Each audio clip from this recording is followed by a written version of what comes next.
I welcome you to our panel discussion on investments and pivots during pandemic on biotech, medtech, and other industries in our focus of attention. And in the next half, we will have a pitch, a presentation from one of our projects today.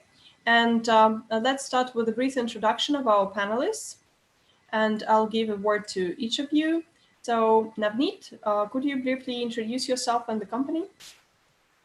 Sure. Hi, everyone. Very nice to meet you all virtually. Navneet Alag, I'm a scientist by training, did about 4.5 years of oncology research at Genentech, and then did a couple of years of management consulting at McKinsey, and now currently working at HIG Capital. To keep it very short, so HIG Capital, we're a large private equity firm. The fund that I invest out of is called HIG BioHealth. We have a broad mandate to invest across healthcare between therapeutics, devices, and diagnostics. And looking forward to talking about how we've navigated this pandemic in the next few months, and looking forward to how that informed our strategy going for the rest of the year and the year ahead. Very nice to meet you all. Thank you so much. And James? Hi, everyone. James Lee here. I work for a fund called Photon Fund. Photon Fund is early stage investor. We have office in US, 2 locations, one in Silicon Valley, the other one I'm actually in Boston. We also have sister fund in China. The sector that we are interested in is biotech and also deep tech. Biotech usually is a therapeutic or diagnosis. Deep tech usually is involved with advanced material or semiconductor. And as far as stage, usually we like to call it as a pre-A. It's not just PowerPoint, but they already have some kind of POC being figured out, and we will be the first institution money to come in. And as far as myself, I am an engineer by training. I am also a former entrepreneur. The first startup I joined is a semiconductor startup, eventually IPO in Asia back in 2014. And I continue working in Silicon Valley until I joined this VC firm. Very nice to meet everyone here. Thank you so much, James. And Noor? Hi, everyone. I'm Noor. I run a venture capital firm in Dubai. We focus on investing in the Middle East and Africa. We are currently focused on health tech and enabling healthcare inclusion across emerging markets using digital health solutions. So that's a summary. Thank you, Noor. And Amelia? Hello, everyone. I go by Emmy, and I work with a fund called Social Starts and another fund called Joyance, which are 2 sister funds. For Social Starts, we invest in the science of health and happiness, and for Joyance, we invest in delightful moments. Geographically, we're mainly concentrated in the US and in Europe, and myself am based in Boston. We have a broad range of portfolio companies ranging from consumer-facing products all the way to therapeutics, medical devices, digital health, life science companies. That's my area of focus. We are one of the most active seed stage investors globally, according to PitchBook. And we come in quite early. So we like to come in anywhere from moment of conception all the way to Series A. Perfect. Thank you, Amelia. And Roman? Roman Lesko. I work with Navneet at HIG BioHealth Partners.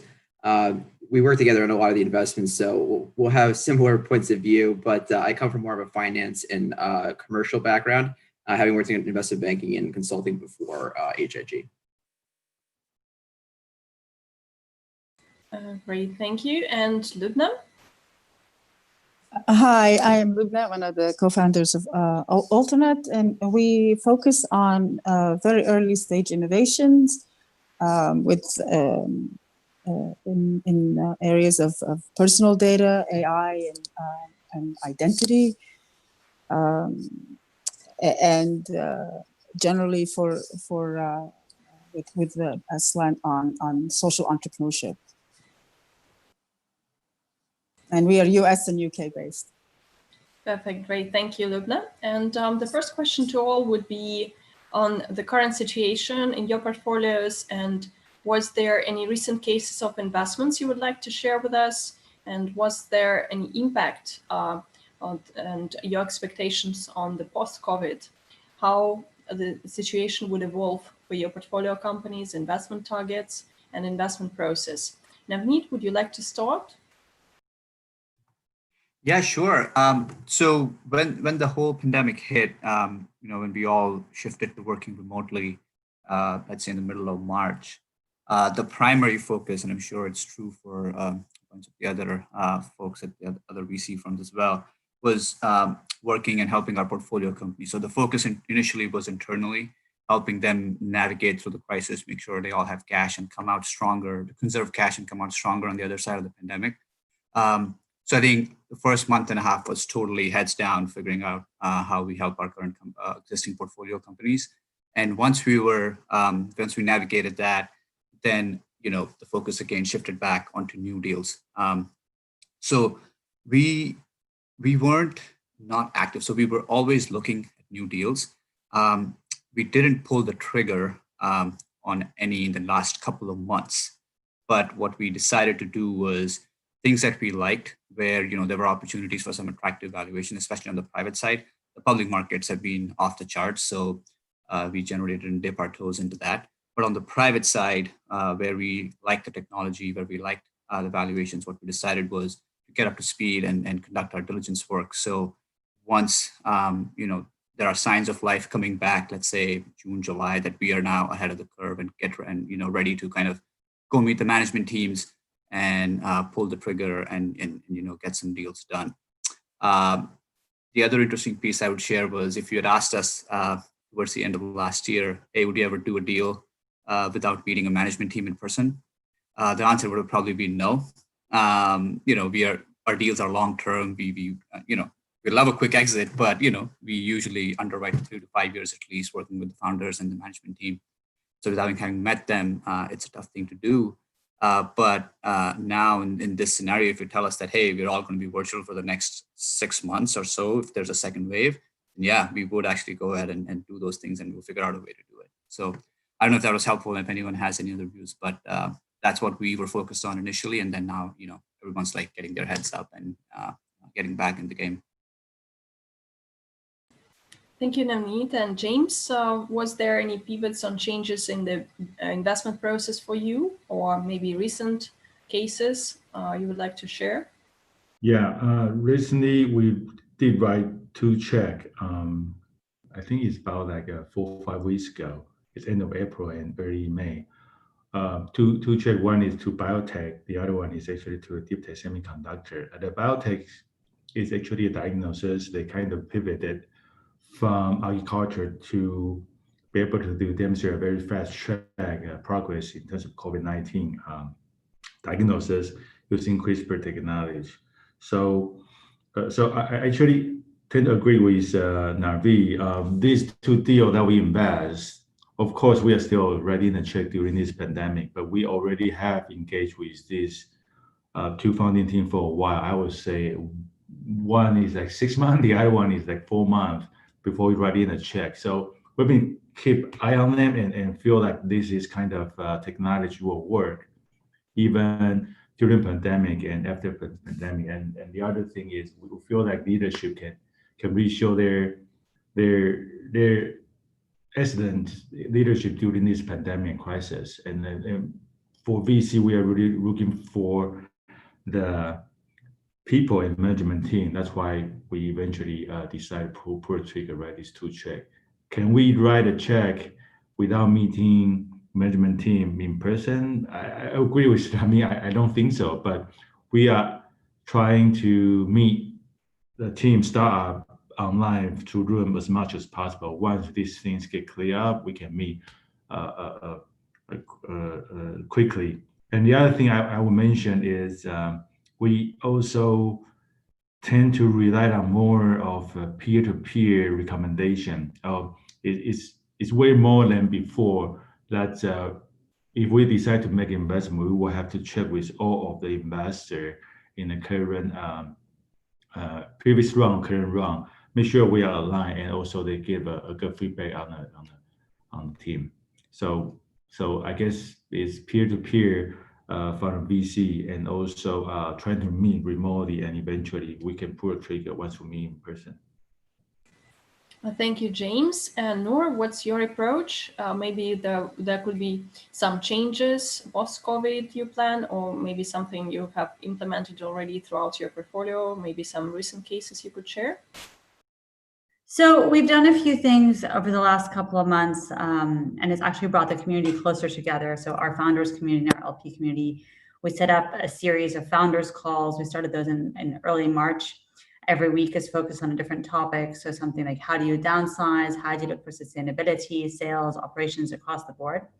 And we've invited our LPs to join those as well, because that way they have more insight into the portfolio and are able to support the founders. And we found that that's actually brought people closer together at a time when social distancing was enforced, which is quite ironic.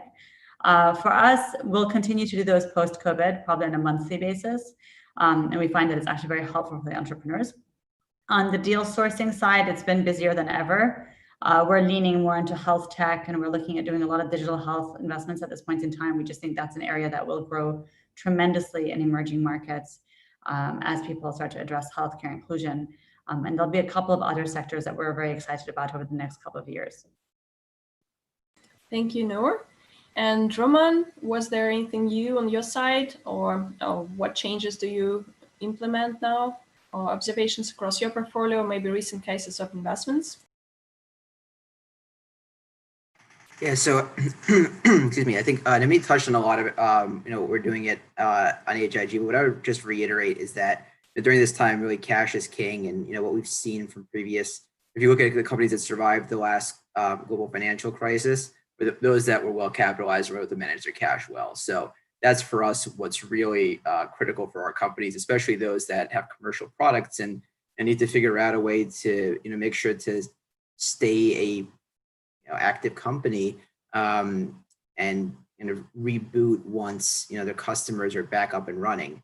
I think the key things that we're looking for right now is really trying to identify the key trends that are going to be affecting a lot of our customers in the future. So things like in the US in particular, it's rapidly moving things to lower cost sites of care. So moving procedures out of the hospital and into ambulatory surgery centers or outpatient facilities, and trying to identify, for example, surgical products that might be used in that type of setting, and where the COVID crisis is really going to provide tailwinds for that sector of products.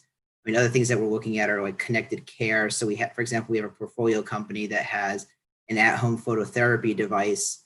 So instead of going to the physician's office to receive laser therapy for psoriasis, now we have a convenient at-home device that's connected to an app that the physician can help to control. So all those kinds of things, I think, provide tailwinds for our current portfolio. But going forward, we're going to look to try to duplicate, since we think that the environment is changing a bit. So that's really the only thing I would add to what Navneet said.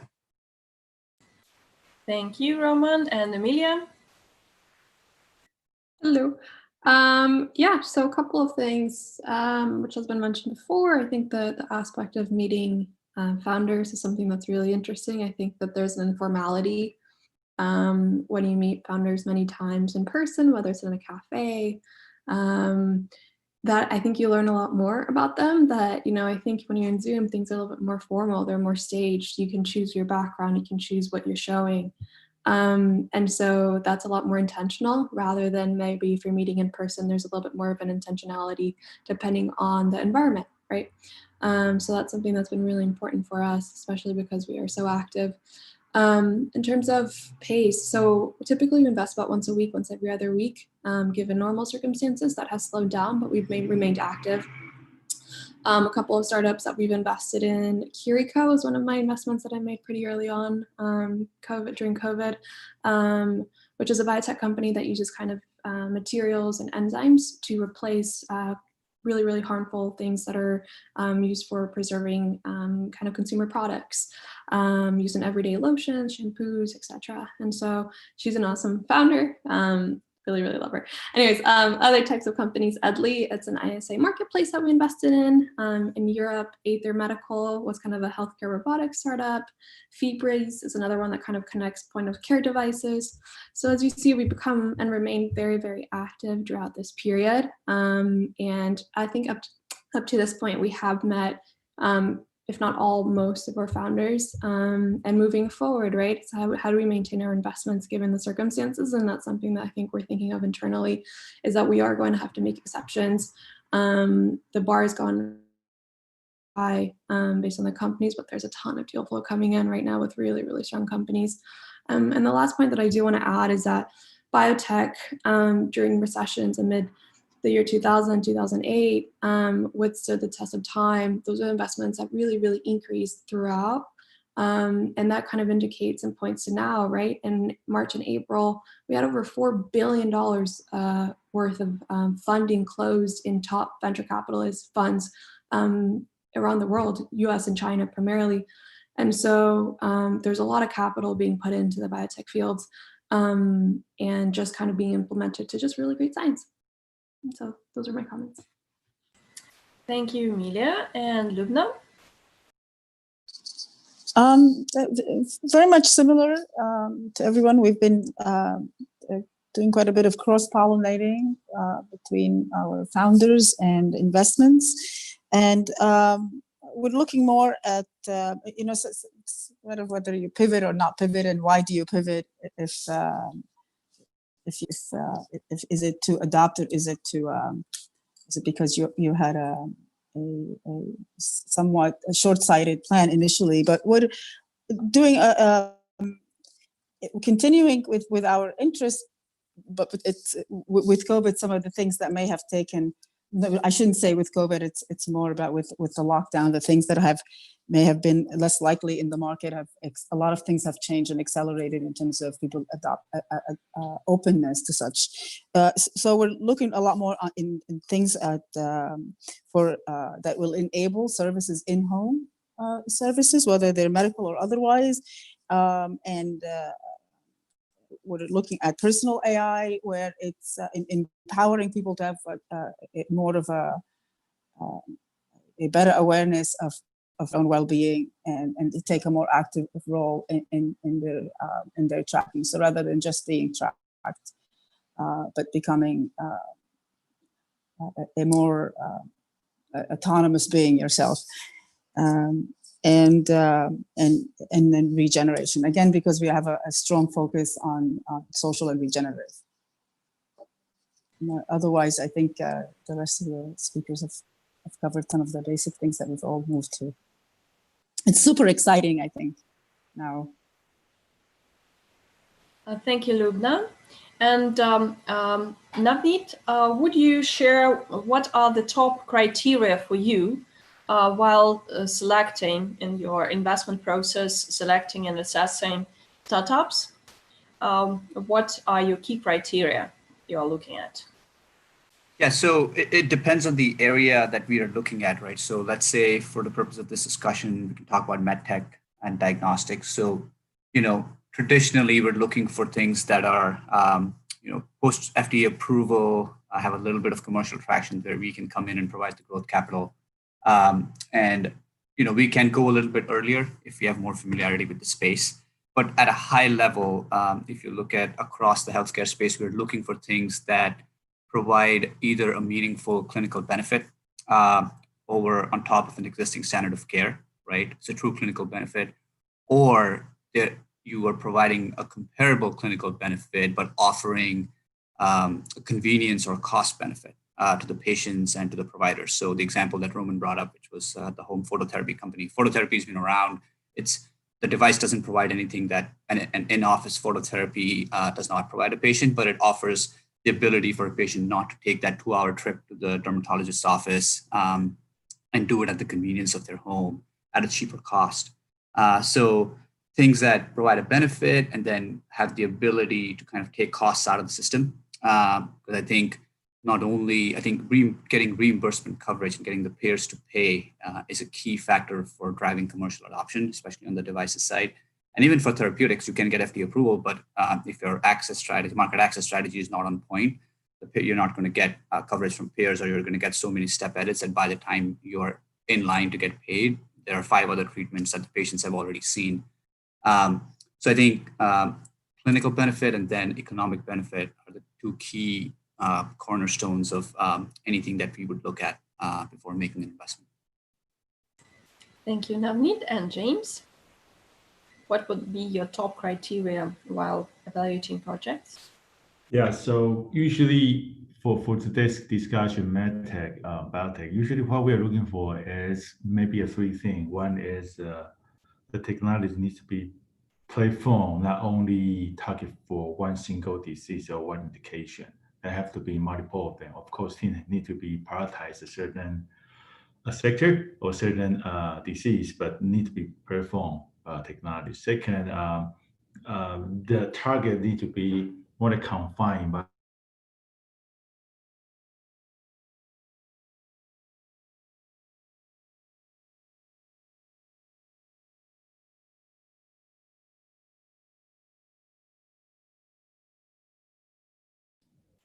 enough.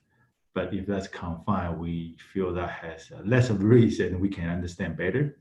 And the third one is actually it's hard to describe, articulate. What we're looking for is indirect evidence that animal data is going to be able to translate that to the human.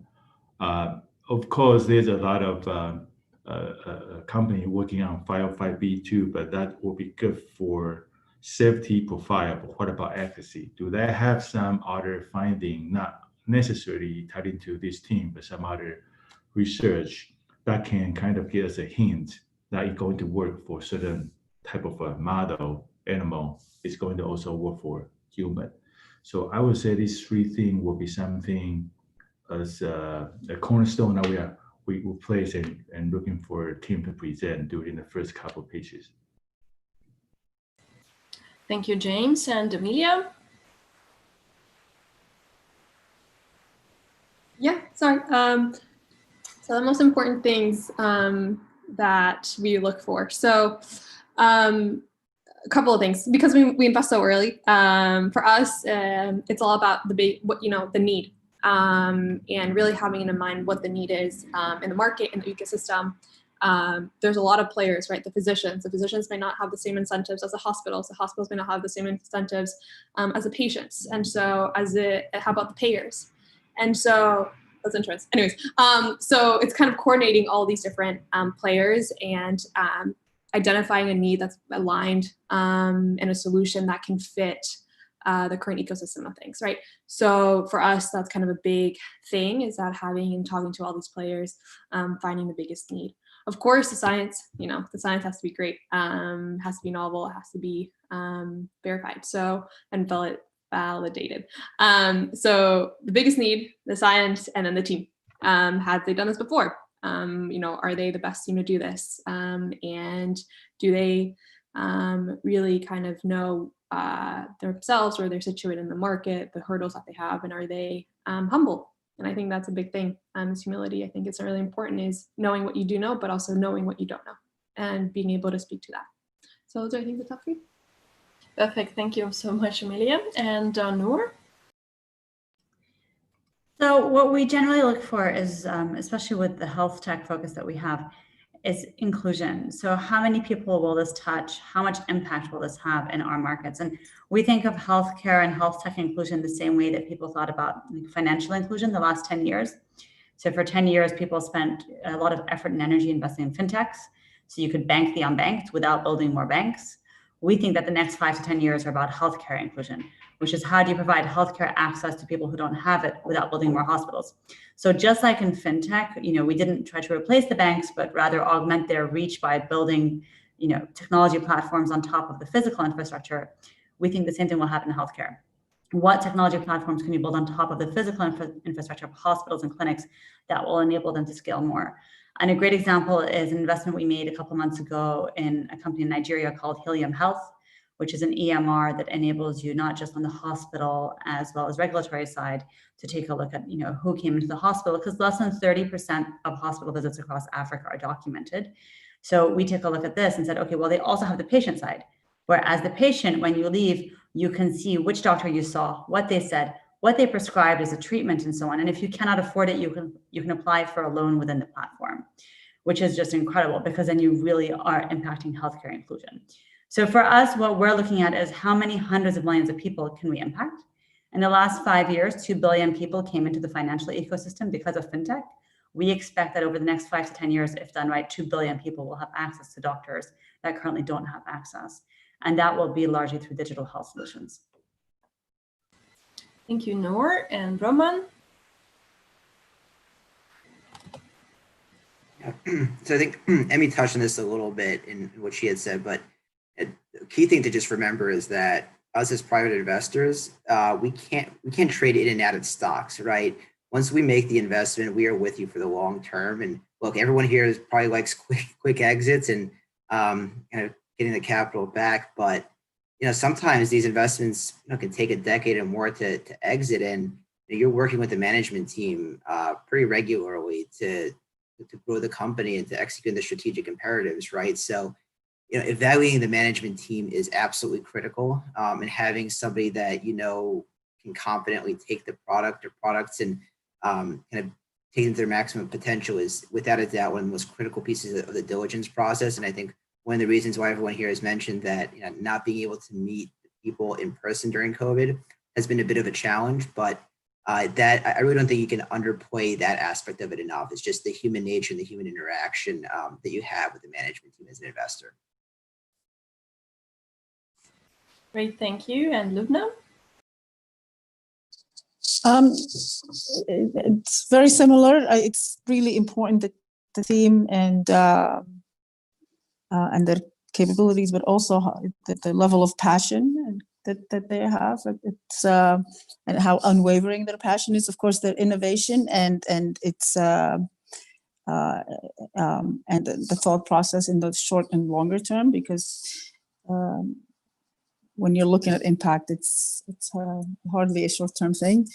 And then the reach, how impactful when an implementation is this going to be in terms of regeneration and well-being of humans and life at large. So and which just further emphasizes the passion of the team. And of course, we like to cross-pollinate our cohorts. So as long as we have passion, team, and technology that we see the value together, then we're very happy. Thank you, Lubna. And the final round of questions for this panel discussion is what should be actually in the focus of attention of startups to be sustainable in the long run, especially for your portfolios, because we have crises more and more recurrent. So it's not the last one, it's not the last pandemic, and so on. What would be your recommendation for them to keep afloat and not only to sustain, but to succeed in the current environment? Navneet, what do you think on that? So the way we think about this is, so what have we learned from the last 2 to 3 months with our portfolio companies, right? So that would be the advice that I would give to startups that I'm meeting with now. I think Roman mentioned, and a couple other people mentioned as well, that cash is king. So if you have capital or are looking to raise capital, have a clear plan on how you're going to deploy it. There are areas where you can get more bang for buck for your money versus not, and how you spend it, especially on sales and marketing, doing things like direct to consumer advertising. Now, certain technologies it makes sense, but in certain things it's just a cash drain on the company without getting much out of it. If you look at some of the other areas, right? Like, so what have we learned in terms of telehealth is now a big thing, right? Not just for remote monitoring or physician interaction, but even for things like if you need to, talk to your physicians or KOLs or do medical affairs engagements. That is all happening through webinars or these virtual Zoom calls with like thousands of people, and they're crossing state boundaries. Physicians are able to treat patients across different states. Payers are relaxing regulations. So I would expect those companies to be on top of those changes and how they can leverage those, as they devise their plan for the next 6 to 12 months. I think anything short of that would not be impressive, because I think whether you like it or not, the virtual trend is here and is here to stay. And I think it's in the best interest of any company to kind of figure out how to leverage it best for themselves. Thank you, Navneet and Emilia. What are your thoughts and top recommendations for startups, how to sustain and succeed in the new normal? Yeah, I mean, I think that's also pretty industry dependent. For consumer-facing companies, I think it's relying on how to target and brand your loyal customers, and think about user acquisition, but also sustainability for how long as possible. We don't know how long this is going to take, the effects of potentially recession coming down the line. And so that's kind of something that to think about. For the science companies that are embedded kind of in deeper tech, those I think are a little bit more shielded. They're not as dependent on customers, they're not as dependent on for at least some time while either they're completing their R&D or they're kind of filing, while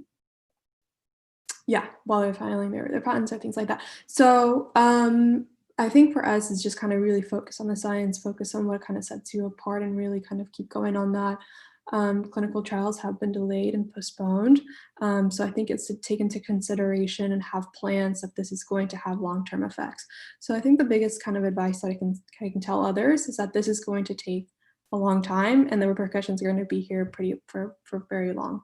And so it's plan accordingly, plan for the next 24 months, and have contingency plans, have plan A, plan B, plan C, plan D, because at this point, it's not only surviving, but thriving.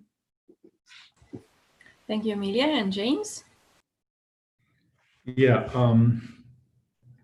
I think I have tried to give this kind of guideline to the portfolio company under Photon Fund, and also I encourage the staff doing this, starting to pitch to the investor. You need to prepare.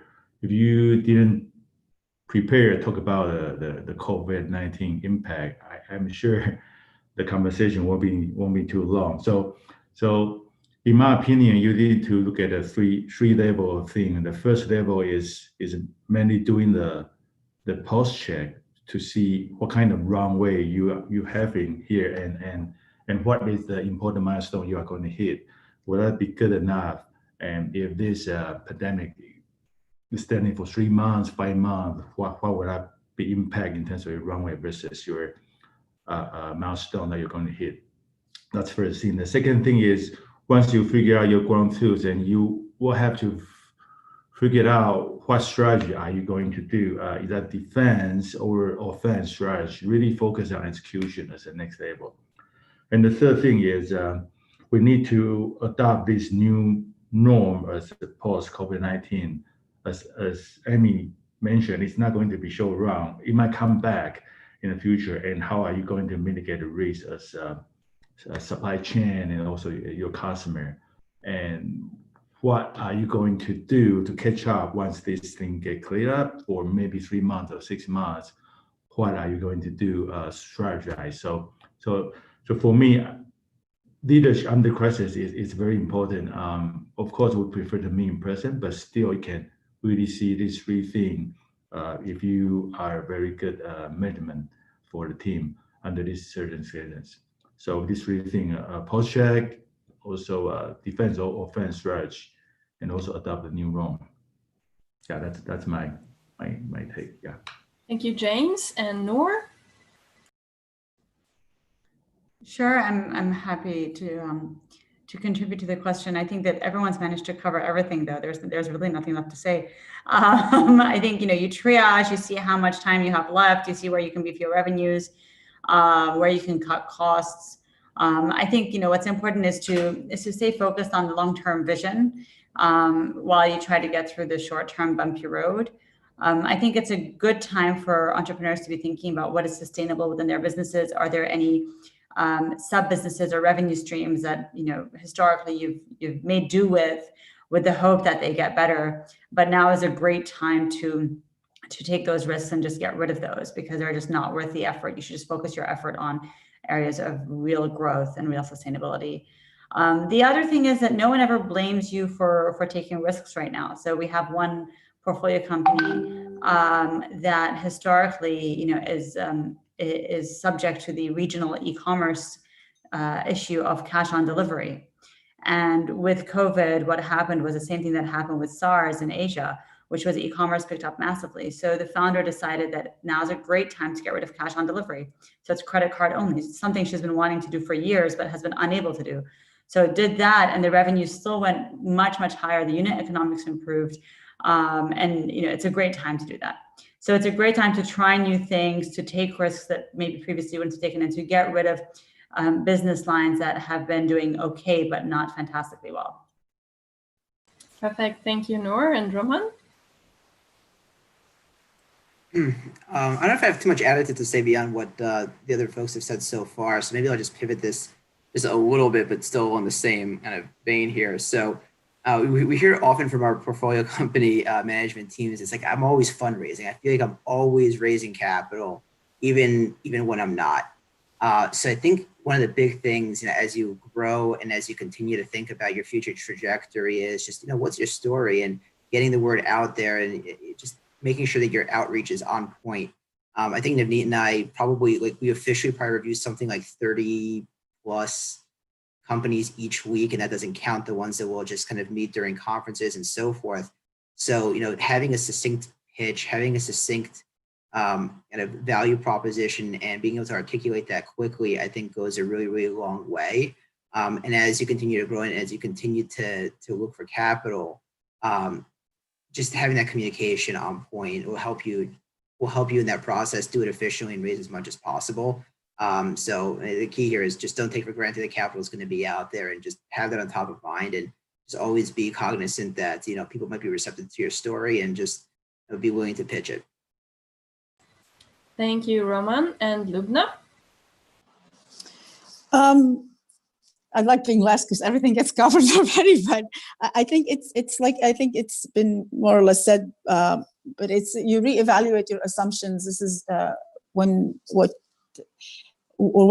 you thought was the norm obviously is no longer the norm, and where you're going to, or your target may have changed or may have accelerated. So it's we highly advise to reevaluate your assumptions, and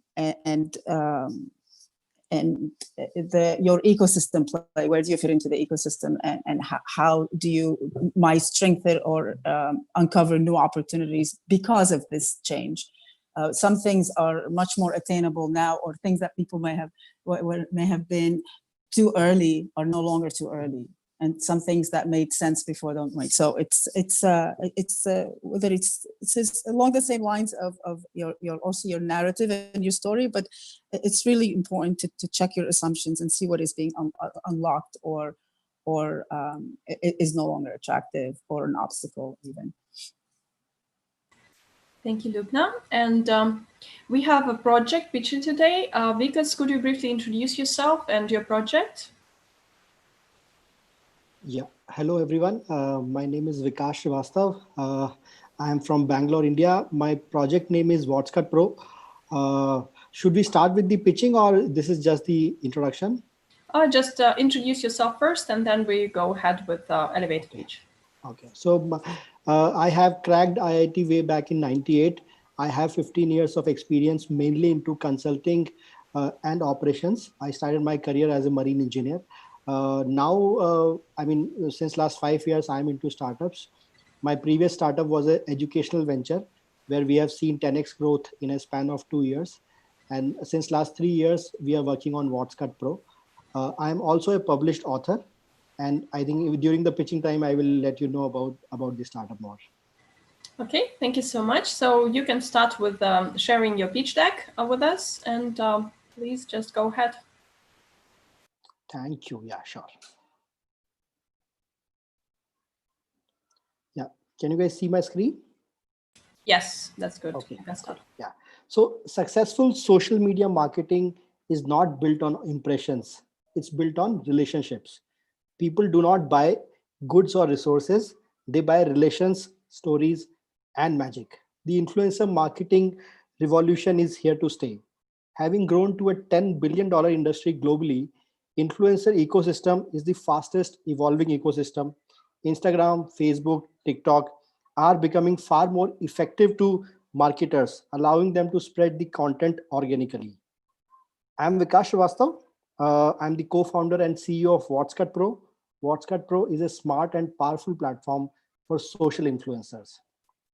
So, as I told you, I am also a published author. I write poems, and I am a wannabe influencer. So when I wanted to create content, I have faced several problems in content creation, content sharing, and building a followership. Okay, so creating content requires a know-how of advanced tools, which person like me does not have.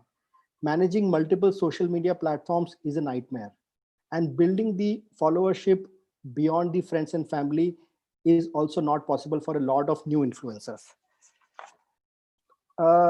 The solution is here. The solution is WhatsCut Pro. So we have user-friendly, on-the-go audio video editing tools, where the tools might not have very advanced feature like a pro tool, but they are very, very user friendly and convenient tools. A user can make audio and video stories on the platform. We are seamlessly integrated with a lot of social media channels. So you can create and share on other social media channels seamlessly from WhatsCut Pro. And then we have WhatsCut Pro Social. So all the stories which you have created using the tools, you can share on WhatsCut Pro as well. Then there are sections on WhatsCut Pro Social, like challenges, post of the day, post of the week. These sections helps users to get a lot of followerships. These are very, very new and intuitive features which we have on the app. How it works? It's very simple. You just download the app. Then there are a lot of free audio video editing tools, but there are a few premium tools also which you can buy and use those tools. You can consume the content which is shared by other people. Then for the content sharing, we are integrated with Facebook, WhatsApp, Instagram, so you can create and share the content on other platforms. When you create following on the platform, you eventually become an influencer or verified user on WhatsCut Pro. Once you are a verified user on WhatsCut Pro, you partner with us in the monetization model. So we basically work with influencers in affiliate marketing, sell and earn program, a unique designed social commerce and influencer marketing campaigns. Just to put the market in perspective, on a daily basis, around 500 million people globally are sharing on social media. They share to create, they share to impress. They want to create, they share to impress. And influencer marketing is a $10 billion industry globally, but in India, it is still at a nascent stage, which is around 200 million in 2019. But it is a very, very growing industry in India. We have built a strong community of influencers who not only inspire each other on the platform, but even share each other's content off the platform. While we are there on video editing, we are one of the best apps to create audio stories. So this is vis-a-vis our competitors. Meet the WhatsCut Pro team. I am Vikas. In my last venture, which was an educational setup, we have seen 10x growth in a span of 2 years. My co-founder Vijit handles strategy. He had played a pivotal role in setting up 4 facilities of KEF Infra One, which is the world's largest fully integrated technology-driven offsite construction park. He also did MBA from SP Jain. Sushin, Ramesh, and Rizwan are handles technology. They design and develop the app. They have already designed and developed a learning management system, which is used by a premier institute in India for education, which is used by more than 20,000 students now. So the team has a proven track record. Our traction speaks for us. We have processed through our tools. We have processed more than 8.5 million stories till date. These stories are growing at a rate of 10,000 stories per day. From the social media, aspect, we have generated over 40 million views in the last 8 months. And the views on the social media is growing at a rate of 250K views on a daily basis. We have around 1.5 million installs of our app with zero marketing cost. Ours is a case of strong social influencer marketing. We have whatever traction we have got is all through the social influencers. We are backed by one of the best in India, which is Acceler Ventures. Acceler Ventures was set up by Mr. Shibulal and Mr. Chris, who were co-founders of Infosys. We are also backed by SOSV, Sean O'Sullivan Ventures. We were part of Mach 7 batch Type A. So Mach 7 is also run by Sean O'Sullivan Ventures. And then we raised funds in the friends and family round as well. Saket is a fund manager in US. He is a fund manager for a in US. We are raising the pre-series A round now, which is $1 million. This round will give us a runway of around 12 to 18 months. And the money would be basically expended. We will be expensing the money in team and technology, because we are a social media. We are heavy on server side expenses a lot. And the balance of the money we would be spending on marketing and sales and operations. Yeah, so that's about us briefly. Yeah, so if you believe in the power of social influencers, I mean, you can get in touch with me, and I would be happy to introduce you to my social influencer community. Thank you so much, Vikas. So we'll just go ahead with the Q&A. So in case you have any questions, Navneet? I'm good. Thank you. That was very helpful and good to know. Thanks, Vikas. Thanks for the pitch. James? Yeah, maybe my question will be around what is the effort and timeline if you want to expand it to different social media platform? For example, of course, different geography have different preference, right? In Asia, every country have their own social media and apps. So I'd like to understand that aspect a little bit. And the business model, it looks like this is a triangle relationship between the end user influence and use also your company. What's the true business model to maintain a long run revenue?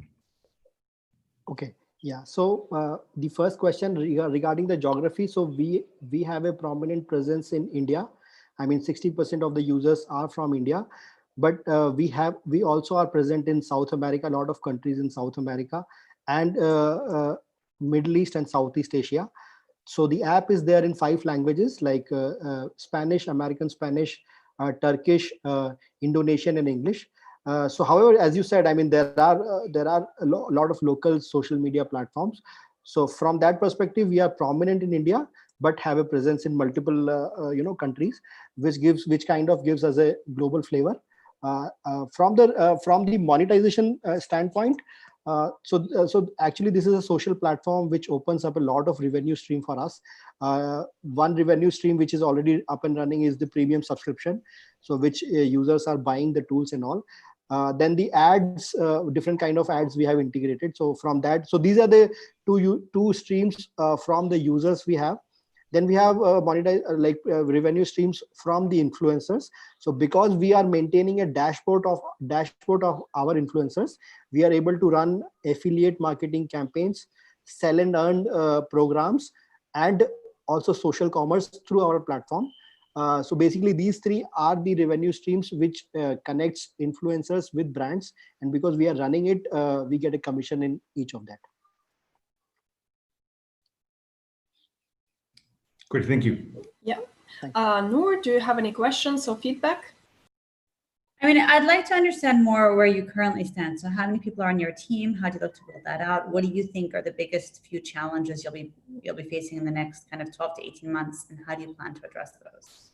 Okay, so we are based out in Bangalore, India. We are a team of 9 people, 4 co-founders and 5 are employees. So the challenges which we are facing now I mean, as James was mentioning, I mean, the social media is very competitive industry. We face a stiff competition from the likes of TikTok and Instagram, but because of the unique features and because of the very easy to easy to navigate features and integration from other platforms, we are able to basically survive. We have our set of users which like the app a lot. They come back to our app frequently. Okay, so the challenges going forward would also remain in terms of so because this is something where we have to catch the attention of users on a very regular basis, on a daily basis, you can see. So the challenge for us is to keep coming with new features, new ideas, and new things in the app which would attract our users to come back to our app again and again. So this is a challenge which you know, once you have an idea, you have to implement it into the features and functionalities of the app. So the challenge is basically keep coming out of new things so that people get attracted to the app and they keep coming back to your app again and again. How do you decide what these things are? Okay, we do a lot of A/B testing. I mean, we have a very regular meeting on the new features, new possible upcoming features, and we do a lot of A/B testing through the. We are integrated with Mixpanel and AppsFlyer and all those basically tracking platforms. We launch a feature for a certain set of users. We see how their reaction is through these analytics panel. And then once we are confident that this kind of features would work for us, we basically go live with that. So it's kind of a lot of A/B testing is there with the features. Thank you. And Raman? Yeah, maybe this is a little bit outside of my area of expertise, but one of the things that you mentioned is, you know, it's really interesting to see how you're developing new types of features and technologies to, you know, try to stay ahead. But one of the things that potentially concerns me a little bit is that, you know, can somebody else just really relatively easily come in and do something similar, duplicate it, and, you know, effectively take share from you? Because it seems like the way that the business grows is really to have a network effect and get a lot of people on board, and it just kind of snowballs from there. But it's pretty susceptible, I would think, to just new entrants, since the barriers to entry in the space are relatively low, I would imagine. So, you know, how would you react to that kind of comment, and, you know, how would you, kind of build those barriers to entry around your business and try to keep other people from duplicating what you're doing or entering into the niche that you're occupying? Yeah, so absolutely. There are two parts to it, basically. One is developing the technology, and the second is developing the user base. Okay, while a company which might have a lot of money can spend a lot of money into resources and build the technology what we have, but acquiring the users and keeping the users would take time for any company. So we have taken whatever number of users we have with a lot of marketing efforts, free marketing initiatives. We have taken around 2.5 to 3 years to reach here, and I believe this would be like that for any other company. So even for a newcomer, building this kind of user base would take time, even if they have muscle of a lot of money and technology resources available with them. But however said and done, video editing tools, I think after AI and ML, this is the most difficult part where to build a technology like this. So any newcomer, new company would not be easily developing these tools. They cannot. I mean, they might not have the technology expertise for that, even if they have to build such kind of user base. Because unless you have users on a social media platform, it would not be attractive for other users. I mean, users want to interact with each other. So that's a vicious cycle, basically, chicken and egg problem. So that would be only solved when you have some scale. Yeah. Thank you. And Amelia? Yeah, again, this is not my area of expertise, but like, good job pitching. I thought that was a pretty well presented pitch. I think you covered the major kind of big things that needed. For me, what's your plan for kind of the concrete steps for expansion, right? For the next, like in the near short term, right? For the next 18 months. That's the first question. And the second question that I have is, you might have mentioned this, that you didn't spend any money on marketing, but kind of what are your big KPIs that you're measuring right now? Okay, yeah. So the major milestone or the next step for us in the next 12 to 18 months is we are actually building a influencer dashboard. That's like whoever the user on our platform, which are influencers on other platform as well, we would be giving them a dashboard where they can upload the content through one platform and track the track all the content. So you basically have a video, you upload the same video on Instagram, Facebook, YouTube, and from our dashboard you can track the traction, basically how the particular content is performing on the various platforms. So we are in the process of building that dashboard. And then we are building the same dashboard. Once we have this influencer data, the same dashboard we will be giving access to companies, because a lot of companies are now looking for social influencers, like with respect to geography they want to filter, with respect to category they want to filter, with respect to social media they want to filter. So we are already working on this dashboard, which we can give access to brands, and they can shortlist the influencers and then work with them. So these are the major two areas which we will be working on in the next 12 to 18 months, like building the dashboard for influencers and for brands. The second question was KPIs. KPIs. So as of now, our KPIs, the major KPIs which we are watching is the number of stories processed, because that directly tells us how much the tools are being used by our users, and the number of views which we are generating on our social media side, which tells us how interactive that part is. So basically these two KPIs tells us how usable the app is, how user friendly it is, and how much people are using it. Thank you. Thank you, Vikas and Emilia and Lubna.